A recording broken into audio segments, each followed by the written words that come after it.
మనుషుల్లో ఆలోచించడం, కార్యకరణాలు గుర్తించడం, జ్ఞాపక శక్తి ఊహించడం, పదాలు నేర్చుకోవడం వంటి విషయగ్రహణ సామర్థ్యాలు క్షీణించడం చూస్తూనే ఉంటాం. తప్పులను చేస్తుంటాం. ఇది మనకే పరిమితం అనుకుంటే పప్పులో కాలేసినట్టే. మహామేధగా భావిస్తున్న కృత్రిమేధ ఏఐ సైతం విషయగ్రహణ క్షీణతకు గురవుతుంది. ఆశ్చర్యంగా అనిపించిన ఇదే నిజమని తాజా అధ్యయనం పేర్కొంటుంది. ముఖ్యంగా జబ్బుల నిర్ధారణలో పొరపడే అవకాశం ఉండడం సందేహాలను రేకెత్తిస్తుంది. కృత్రిమ మీద వెల్లువతో ఆఫీస్ ఉద్యోగాలు మాయమవుతాయి.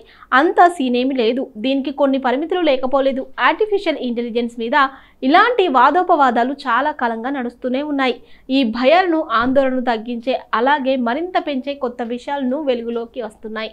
వయసు మీద పడుతున్న కొద్దీ మనుషుల్లో మాదిరిగానే ప్రముఖ ఏఐ మోడళ్లు, చాట్బాట్స్లోనూ విషయగ్రహణ సామర్థ్యం క్షీణిస్తున్న లక్షణాలు కనిపిస్తుండడం బ్రిటిష్ మెడికల్ జర్నల్లో ప్రచురితమైన అధ్యయనంలో వెల్లడైంది. మరి ఇదేమీ అల్లాటప్పాగా తేల్చాల్సిన విషయం కాదు.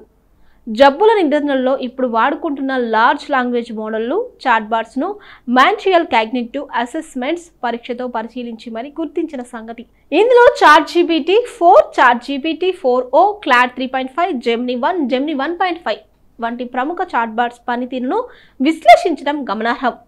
ఒకంత ఆందోళన. ఇప్పటికే వైద్య రంగంలో ఏఐ టూల్స్ను విరివిగా వాడుకుంటున్నారు. ఇవి రోగుల రికార్డులను క్రోడీకరించడం, వారికి అనుగుణమైన చికిత్సా ప్రణాళికను రూపొందించడం, సిటీ స్కాన్లు, ఎక్స్రేలు, ఎంఆర్ఐ వంటి పరీక్షలను విశ్లేషించడం వంటివి చేస్తున్నాయి. ప్రయోగ పరీక్షల్లో మందుల రూపకల్పనలో ఖచ్చితత్వానికి పెంచడానికి, ఖర్చును తగ్గించడానికి ఇవి ఉపయోగపడుతున్నాయి. క్యాన్సర్ వంటి తీవ్ర జబ్బుల చికిత్సల్లోనూ దన్నుగా నిలుస్తున్నాయి. ఏఐ సహాయంతో పరీక్షలను విశ్లేషించడం ద్వారా తొలి దశలోనే జబ్బులను పట్టుకోవచ్చు, నిర్ధారించవచ్చు. అంతేకాదు, జబ్బు ముదురుతున్న తీరును అర్థం చేసుకోవడానికి, అవసరమైతే చికిత్సలను మార్చడానికి ఏఐ టూల్స్ ఉపయోగపడతాయి. ఈ నేపథ్యంలో తాజా అధ్యయనం కొంత ఆందోళన రేకెత్తిస్తుంది.